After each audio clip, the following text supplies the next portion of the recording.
All right, good morning. This is so awesome. This is the result and culmination of 2.5 years of planning and work. We are so excited to be here, and I want to just thank each of you for coming out today to celebrate this momentous occasion.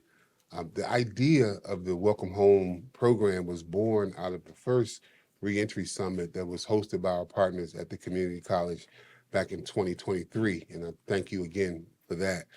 Following the summit, RCAD was approached by the community college in the form of JD Detweiler, who is just all over the place.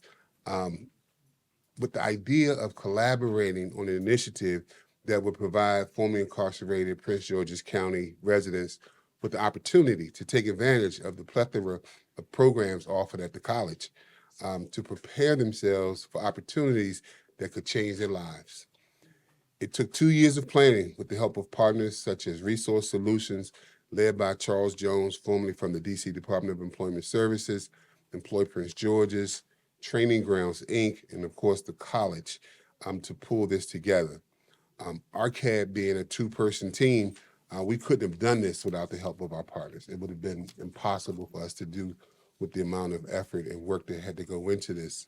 And with approximately 5,000 county residents, justice involved on probation or parole, another 800 or so at the county detention center who we anticipate coming home in the not too distant future, and 115 currently scheduled to be released from the state Department of Public Safety and Correctional Services right here in Prince George's County.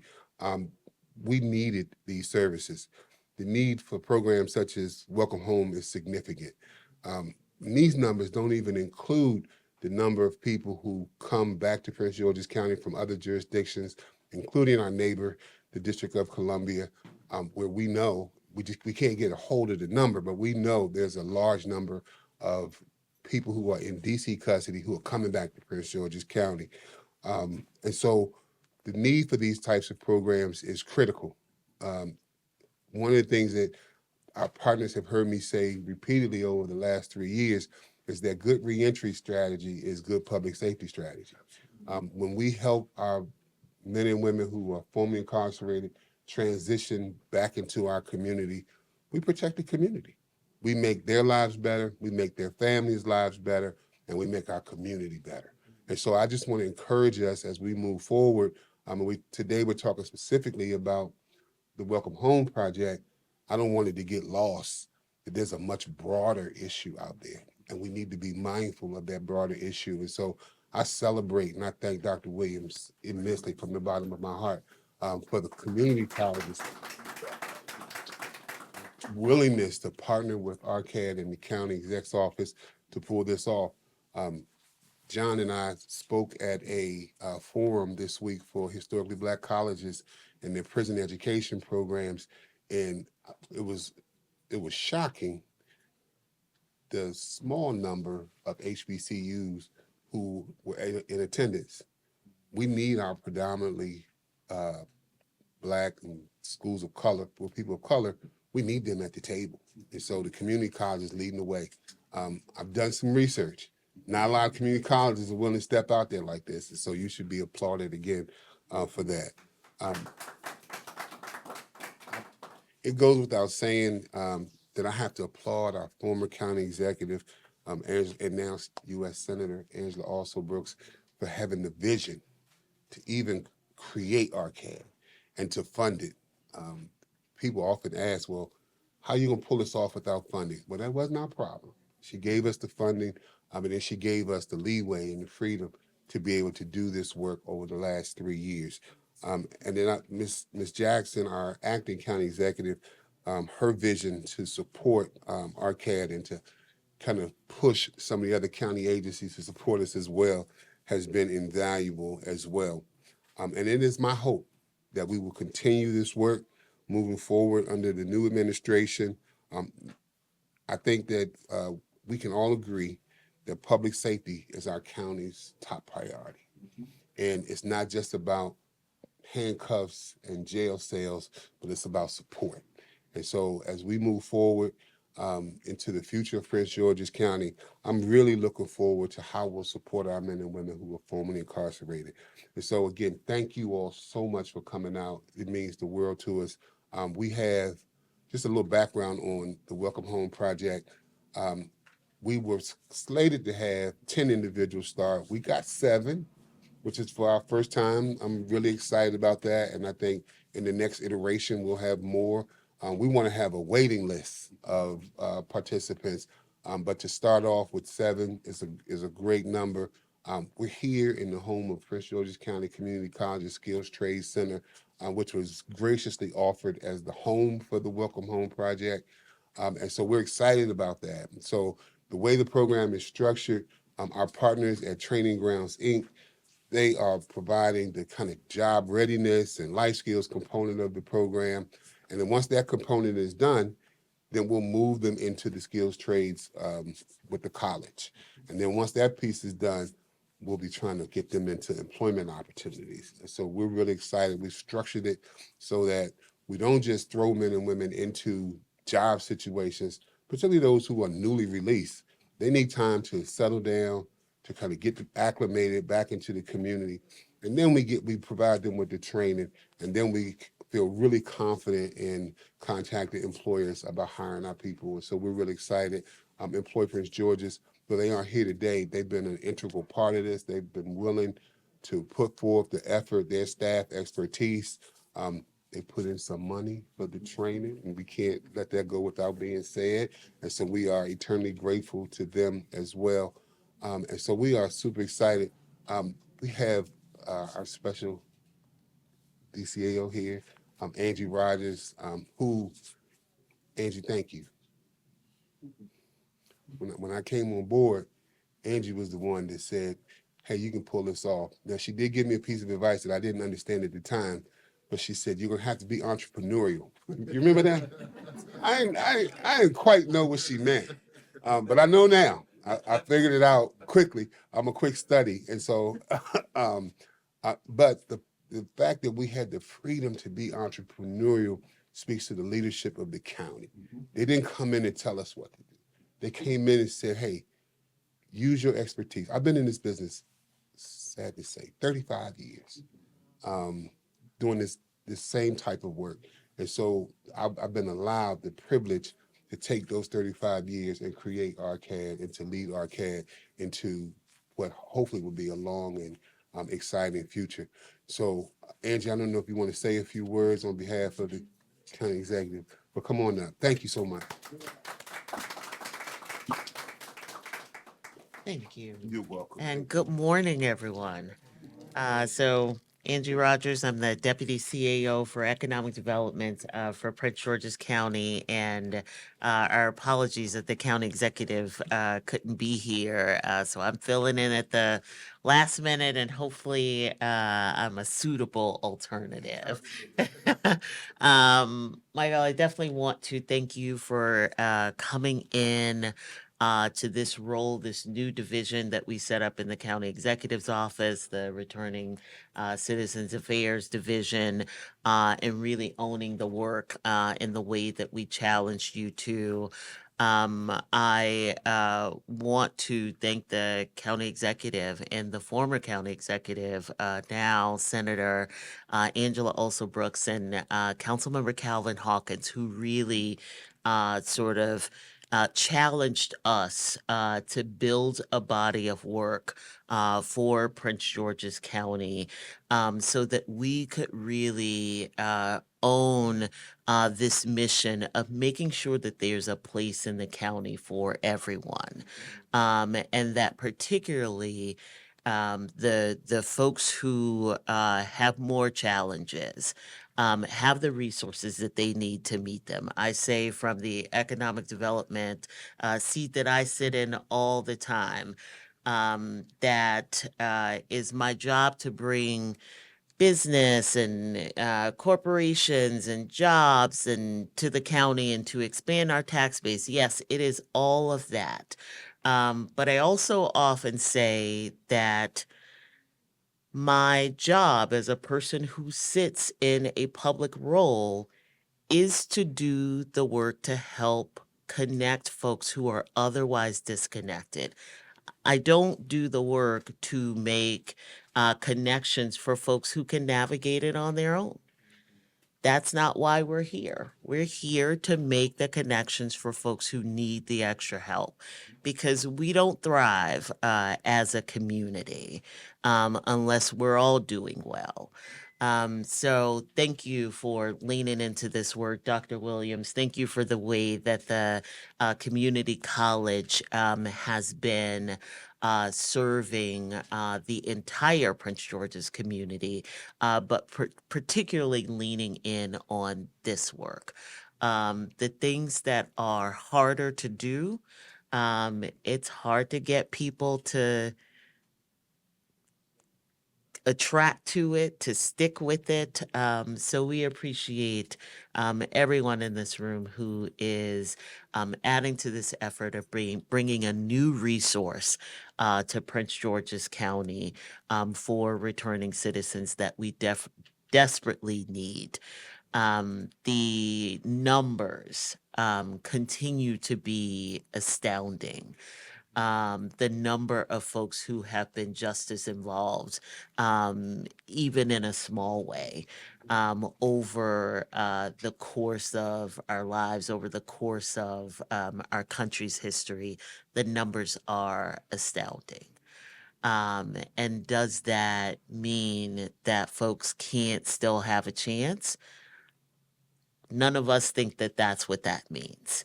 And the numbers that we're looking at was it, I think the notes that the team prepared for Tara said something like 70 to 100 million people in our country have been involved in the justice system in some kind of way. We can't afford to leave 100 million people behind with the lack of opportunity. And so thank you for inviting us today to participate in this event. We are excited to see Welcome Home come to life. And I'm going to hand it over to, I don't even know who, the next speaker. You'll take it back. But thank you all. Thank you so much, Angie. And now I just have to welcome our hosts to come up and give a few words. None of this would have been possible without the support of the leadership at the community college. And I, for one, as a county resident, am so proud to live in Prince George's County and to have a resource like the community college available to my sons, to my family members, to my neighbors, because there's no better community college in the United States of America. And so, and so I want to just welcome Dr. Williams. Come on.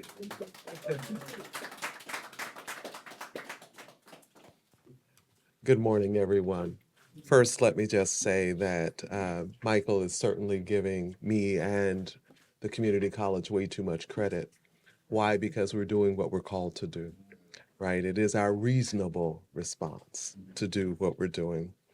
Let me just say it is my honor to stand before you today.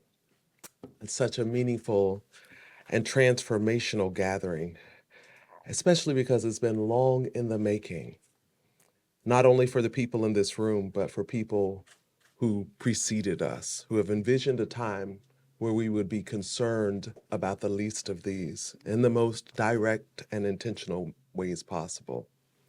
I often say that we judge the well-being of a community and a society by how the bottom quartile is doing. Too often we celebrate those who are at the upper end of the quartile, and we choose to define our well-being based upon that. But every civilized entity has to hold itself accountable for the well-being of those who need the most help. So on behalf of Prince George's Community College, I want to extend my deepest gratitude to each of you for being here today, and my deepest gratitude to Prince George's County government for allowing us to partner in this endeavor. Again, it is our reasonable response. Let me offer my deep appreciation to the roll call of those who have already been mentioned.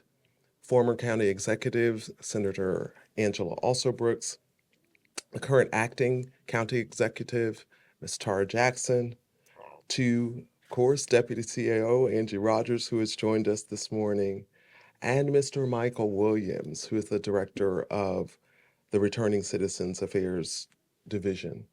Thank you for your vision. Thank you for your leadership. Thank you for your deep commitment and dedication to our returning citizens, because we focus most on the last word, citizens, people, human beings just like me and you.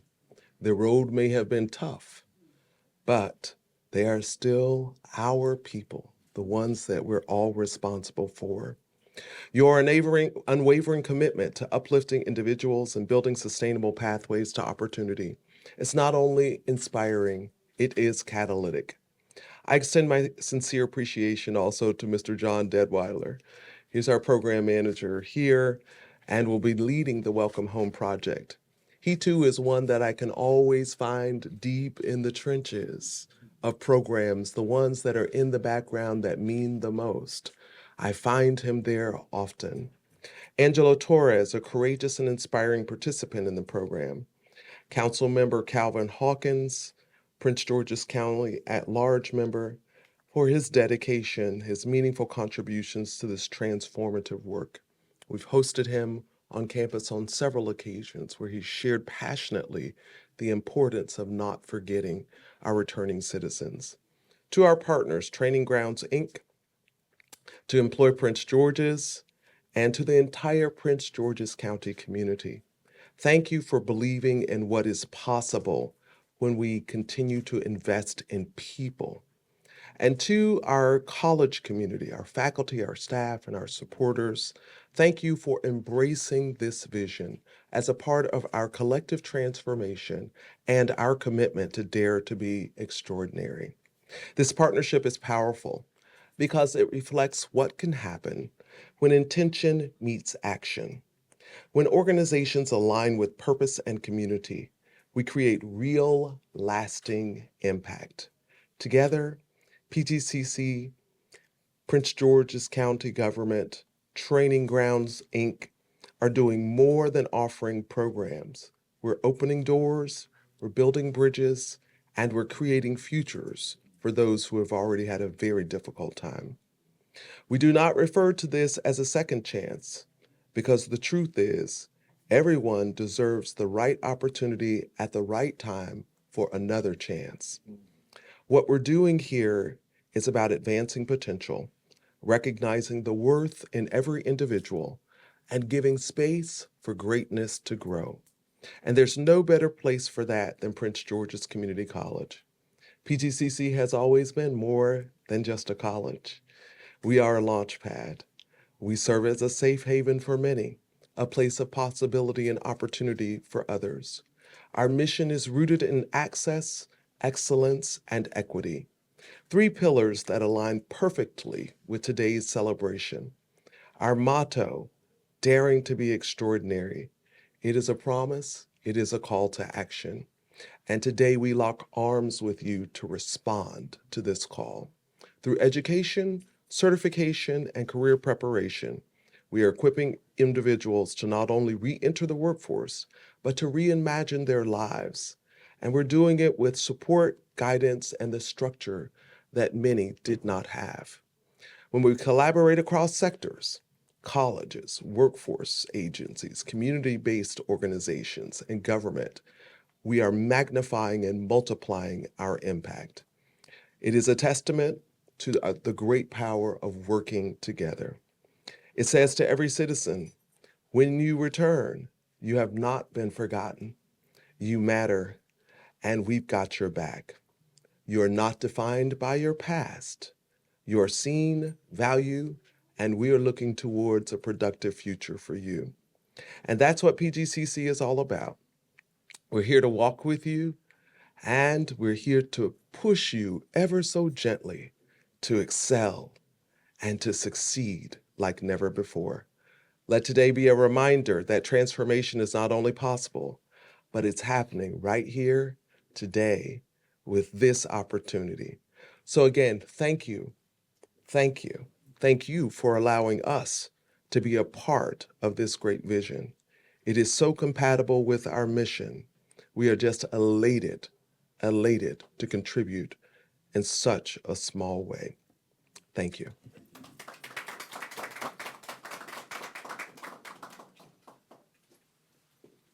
So they told me my dear friend wasn't going to be able to make it today. And we're going to switch up on the program a little bit because I was going to introduce our student speaker today, but no, I can't do that, brother, because none of this would have been possible without the tenacity, the foresight, the vision of our at-large council member, Calvin Hawkins. The support that he has rendered to RCAD over the last 3 years, I said this a few months ago at another event, has been invaluable. It's just I almost get emotional just thinking about at personal cost, right? Because it's not a popular issue. You know, it's not something that everybody embraces. But the courage that Calvin Hawkins has demonstrated throughout his career, and particularly in getting RCAD stood up, is invaluable. And so I got to give you a few minutes to say a few words. Come on up, man.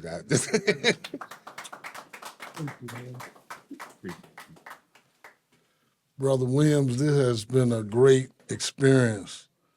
To the president of the Prince George's Community College, the vision, and Ms. Rogers from the county exec's office, Angie Rogers. This whole opportunity came as a result of people believing in individuals receiving a second chance, a third chance. So for any of you who have benefited from this program or who will benefit from it, just keep in mind you're leaving footprints in the sand for someone else to follow. And your good work, your discipline, your commitment to ensuring that this program is a success will be the bridges that others behind you will have an opportunity to cross. And that's our responsibility each and every day. And thank you all for this, and thank you. Appreciate the opportunity. Thank you, Councilman Hawkins. So now we get to introduce our student speaker. This is the reason we do this work. This is, for me personally, my calling from my creator to serve those who otherwise might not get the opportunity to be served. This is why I do this work. And so Mr. Torres, is Mr. Torres? Come on in, bro. Come on up. We haven't had a chance. We did meet, though, on the first day. We did. Thank you so much. Good morning, everyone. So I'm happy to be here. Initially, when I found out about this program, I was a little reluctant to try it because so many times these programs come about for us when we're in these type of situations, and they don't really help us. They help us to some point, but I said I'm going to give it a shot because I had applied for over 200 jobs and hadn't gotten a job yet. So I came here, I spoke to Mr. Pratt, and I liked his energy. I didn't know him, but I said something about that guy, and I think I want to try this. And I came, and since this first day I've come here, every day I'm excited about coming here. I don't sleep a lot. I'm a night owl. I like to stay up and watch TV, movies and stuff. So even though I go to sleep about 1 o'clock in the morning or so, I'm excited about coming here. I commute for about 1 hour and 45 minutes every day. Mr. Quincy Pratt, let me make that clear, my instructor, my very good instructor, I should say. He just brings this energy to us every day. He makes me feel like we're going to be good, like everything's going to work out for us. And that's something that a lot of us struggle with when we're coming from incarceration. For me, I just want to be a good father, and I want to make them proud. So that's something that lays heavy on my heart. And since coming here, I feel like a lot of stress has come off of me. And also, Mr. Pratt has shown us how to present ourselves and write resumes. I just did a resume last week. I put in 60 copies on Thursday. Mr. Pratt told us we had to do it by Friday. I did it by Thursday. My phone is ringing off the hook. A lot of people are emailing me. A gentleman just called me on the way here asking me to can I talk? I said, well, no, not right now. It's not a good time. Maybe after 3. It's because we got out of class after 3. So I'm really excited to be here. I'm thankful, and I'm hoping that maybe I can be a part of this and help the gentleman that come behind me, and in some capacity. I don't know in what way I can help, but I'll ask around and see how I can help. And I think this is going to make a very big impact on our county as far as a lot less men being incarcerated, and I'm happy about that. I'm really happy about that. Because too many of us are in there, and a lot of good people are in there. I still talk to a lot of those guys. And I just told one of the gentlemen in there recently that I said, I'm in this class. He said, really? I said, for what? He said, I'm going to get NCCER certified. He said, really? I said, yeah. He said, man, you got to help me out, man. I said, well, when you come out, I'm going to see if I can get you lined up and get you situated so that you can be a part of it as well. So thank you all. Anyone that has a part of this, anyone that has a finger on this, I appreciate you. And I hope that you all are deeply blessed and receive everything that your heart desires. Thank you. Thank you.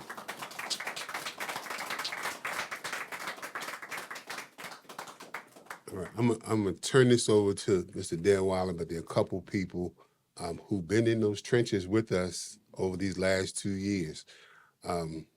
Shannon Pratt, oh my God, she just been there. And Shannon is the one that said we should offer the whole community college curriculum. And we're like, wait a minute, Shannon, hold on, we can't. but we met every week, and every week Shannon had the same thing. We should offer the whole catalog. But that kept us focused. That kept us focused. Sherry Cox, our returning citizen liaison, she came on in the middle of it. Sherry, raise your hand, because everybody doesn't know Sherry. Sherry came on in the middle of our planning and has just been pushing me to do more. And I just so appreciate her effort. And then Mr. Torres mentioned Quincy Pratt. Quincy is in the classroom, in the trenches every single day with the guys. And from the very beginning, the feedback that we've gotten was, oh, this is going to be different. And that's because of Quincy. And so thank you, Quincy. And so I just want to ask John to come on up, give us some final words of wisdom, and then some instructions, because we have food. So we'll make sure everybody gets food. Good morning, everyone. My name is John Deadweiler. I am, as Dr. Williams stated, program manager here at the Skills Trade Center. And even though today we're highlighting the Welcome Home program, I want to officially say welcome to the Skills Trade Center. Let me look at my notes before we go on. I have to thank Dr. Williams for her leadership and her trust in allowing me to represent the college in this capacity. And as Mike stated earlier, what I'm so proud of is that as we held the reentry summit here at the college 2 years ago, this program is a direct result of what was asked of us. And so, as many of us in this room, regardless of your stature in the county, it is important that we respond to the needs of our citizens. And so I'm very, very happy that the Welcome Home program is a direct result of that. So in my thank yous, Dr. Williams, the senior leadership, I also must thank my new AVP, Dr. Jones, for also supporting us in this program. And we thank you for being here. This collaborative partnership, Mike has mentioned it, others have stated it, but our community partner, Training Grounds, it's just been invaluable. And so I would like to ask the program director for Training Grounds, Mr. Quincy Pratt, could you please stand? Just so everyone can see you. And so we thank you, and this is going to be a great start to something that we're going to continue to expand upon. You can sit down now. Okay, thank you. And before I move into giving you just a little bit of information about the program, but I also, even though I'm here, my co-laborer in this mission, Ms. Shannon Turner, please stand up. Exactly. Thank you. And so this innovative program is designed so that our brothers and sisters and family members who have been formerly incarcerated have a seamless opportunity to earn certification training and a degree. And so, as Mike stated, this is just the beginning. The occupational tracks are in trades of carpentry and electrical, but our goal is to expand this and have our residents be able to come home and take full advantage of all of the assets that the college offers. And so that is our goal. Lastly, I can't stop without thanking my colleague. She's somewhere around here, Miss Angie McLaurin, who's the program coordinator for our Team Builders Academy. But she helps me in every aspect of everything that we do here. And so I want to acknowledge her in this space. And then lastly, we're excited that today we have refreshments that are being provided by Georgia Catering, which Dr. Williams will be very happy. This is a PGCC alum who completed our culinary arts program and has his own catering firm. Exactly. And so I'm closing out and I'm gonna give you instructions, right? Okay, so before that, Cameron Peterson, our IT, Mimi, our PGCC team, I wanna thank Sanji, everyone, all of our colleagues, thank you for supporting. I just call, I say, hey, this is what we're doing, and everyone has rallied around us. And again, this is the definition of the word community within Prince George's Community College, and so I thank you for that. So with that, we are, is it adjourned? No. Yeah, we're going to, exactly. I was going to also say that very quickly, the Skills Trade Center, we have 4 operational labs where we're offering plumbing, electrical, carpentry, as well as HVAC, and our sustainable energy program operates out of this facility as well. And so we're excited. Please visit our website. We have so many programs that we're deploying, our solar training program, and so we're excited for you to be here today. Now, we're also offering tours, and then from there, you're more than welcome to go into our conference room for refreshments. But if there isn't anything else, we thank you for your support. We look forward to engaging with you in the future. Sherry, thank you for everything that you do. And again, we're going to introduce you to the students of Welcome Home very, very shortly. Thank you so much. Okay. Right here, everybody right here. Make sure I can see everybody. 1, 2, go ahead. Yay!